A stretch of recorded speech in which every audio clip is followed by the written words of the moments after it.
إن الحمد لله نحمده ونستعينه ونستهديه ونستغفره ونعوذ بالله من شرور أنفسنا ومن سيئات أعمالنا. من يهده الله فلا مضل له ومن يضلل فلا هادي له، وأشهد أن لا إله إلا الله وحده لا شريك له، وأشهد أن محمدا عبده ورسوله صلى الله عليه وعلى آله وأصحابه وسلم تسليما كثيرا.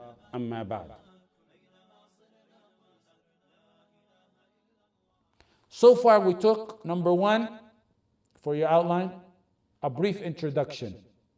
Number two, we took the statement of Abu al-Wafa ibn Aqil, and knowing the level of the ummah by looking at their level of Walaa and Baraa.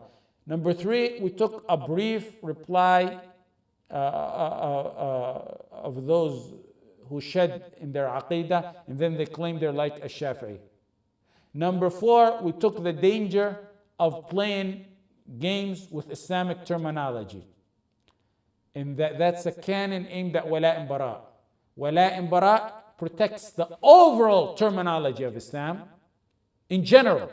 And Walaa and Baraa is to protect the real meanings in terms of matters that pertain specifically to Walaa and Baraa. So it's a general and specific matter. Now, point number five is I'm going to give you a very simple and easy way to understand and never forget the categories of Walaa and Baraa. You have to know them all. Some pick and choose, and that's why they go astray in this matter. The number one, Tawalli. The scholars refer to it as Tawalli. Tawalli is the Kufr category, the one that takes one, Iyaathu Billah, out of Islam. This is what's meant in many proof on this, but the main proof, or one of the main proof, is وَمَنْ يَتَوَلَّهُمْ مِنْكُمْ فَإِنَّهُ مِنْهُمْ in Surat al-Maa'idah. If anyone amongst you takes them as Awliyaa, then he is one of them. One must be free and immune from the enemies of Allah and that which they worship besides Allah. In Hudayfa ibn al-Yaman, we told you last week who Hudayfa ibn al-Yaman was. He said, لِيَتَّقِي أَنْ يَكُونَ أَحَدُكُمْ يَهُودِيًّا أَوْ نَصْرَانِيًّا وَهُوَ لَا يَشْعُرُ ثم قرأ وَمَنْ يَتَوَلَّهُمْ مِنْكُمْ فَإِنَّهُ مِنْهُمْ. He said, I warn you. Hudayfa said, I warn you.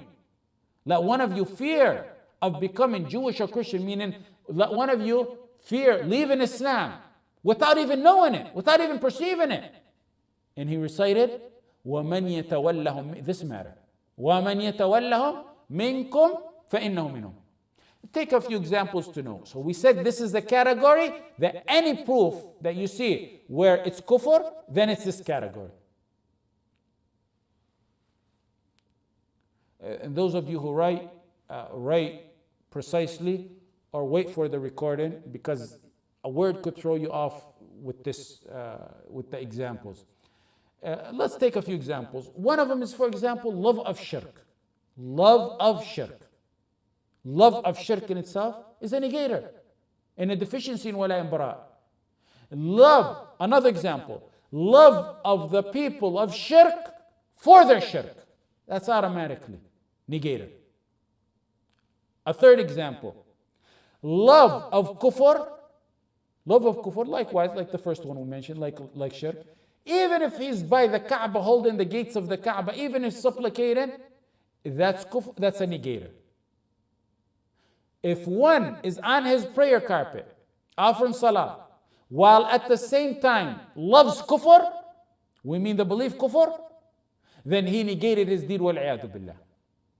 The next one is similar. Fourth one, love of the people of kufr for their kufr.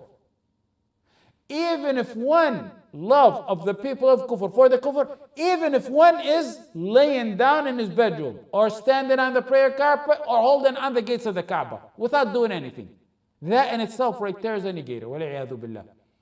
You see why Hudayfa warned? Because it's a minor thing. He does not have to help for this category, kufr, or promote the kufr, or join them in their worship, in their place of worship, or anyway support. That in itself is a negator. There doesn't need to be additional factors. Another fifth example, aiding the enemies of Islam to manifestation and emergence over Islam negates one's iman.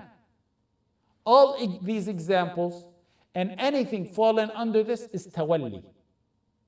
This is the kufr category. That is the kufr akbar, the major kufr, that renders one apostate, negating his deen. Note, aiding the enemies of Islam to manifest and emerge over Islam, even if one hates shirk and kufr, that in itself is kafir. Aiding the enemies of Islam to manifest and emerge over Islam, even if one really hates shirk and kufr, that is a negator of his faith. In more recent times, some people added a prerequisite to this one. And they said that if one aids the enemies of Islam to manifest and emerge over Islam, that he's not a kafir unless he loves kufr and shirk. They added, unless he has to love kufr and shirk. However, in reality, love of shirk and kufr, in that scenario, that's not a prerequisite. It's not a prerequisite at all.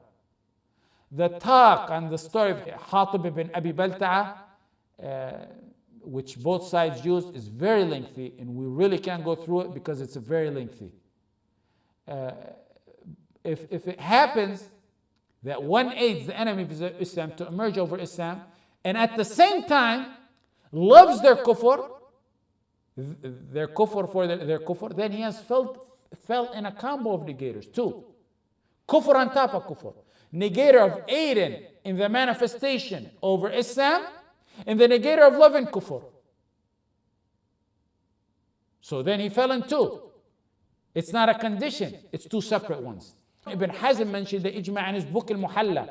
He mentioned the verse, وَمَنْ يَتَوَلَّهُمْ مِنْكُمْ فَإِنَّهُ مِنْهُمْ. He said, that's a kafir, major kufr. No two Muslims can disagree on that. وَمَنْ يَتَوَلَّهُمْ مِنْكُمْ فَإِنَّهُ مِنْهُمْ. That's a kafir, major kufr. No two Muslims can disagree on that. Ijma'. Note here that we mentioned ijma'. Ijma' is proof. But not only is it proof, but it's decisive proof. It's one of the three pillars of proof: Quran, Sunnah, Ijma'. Ijma' means consensus. And it's a clear, solid statement to prove a matter. That means they agreed on it.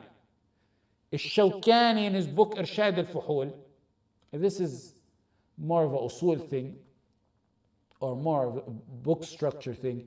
Shawkani and Imam al-Haramain and the author of Minhaj, they used to have the opinion, or possibly not the opinion, but when they wrote, they would mention ijma' before the verse in the sunnah. They should, and the ulama made consensus, and they would, some of them actually had statements that they do that. Why? Because Quran and sunnah, the proof may have ta'wil, it may be abrogated. We said some people can go read a book from Sahih Bukhari and think it's proof and throw it at an alim, and the alim tell them that's abrogated. That's, the meaning is not like you see it. It has a different meaning. In the verses of the Quran and the Sunnah and the Hadith, they're like that. But that's not how ijma' is. Ijma' is a clear statement, solid statement, firm and to the point. Their consensus on this matter. And that's why they chose to mention that before. You need to know that if you read books, and many of you have started reading books, to see why they mentioned that. As it pertains to our class, there's a solid ijma' on this matter. The matter of the kufr of the one who does tawalli. That's of course in addition to the proofs of the Quran, in the ayat, in the hadith. You will find when you start reading books of the many ulama, some of you already did that, and one of you asked me about that, when we will mention, they'll mention ijma', Quran and Sunnah. Now you know why they do that. And it's many ulama that do that, even some contemporary ones. They don't mean that ijma' is more sacred than a verse in the Quran, but when it's mentioned and it's proof on a matter, it's a direct proof. It's clear, it's solid, that's it. You can read it and go say, okay, there's ijma', I'm done here. That's why some ulama compiled a book on the matters that have ijma' on them. Whereas the Quran and the Sunnah, they're subject to ta'wil, and khusus, and umum, and nasakh, and special and general, and abrogation. So that's our first category. Tawalli is the kufr aspect under Walaa and Baraa.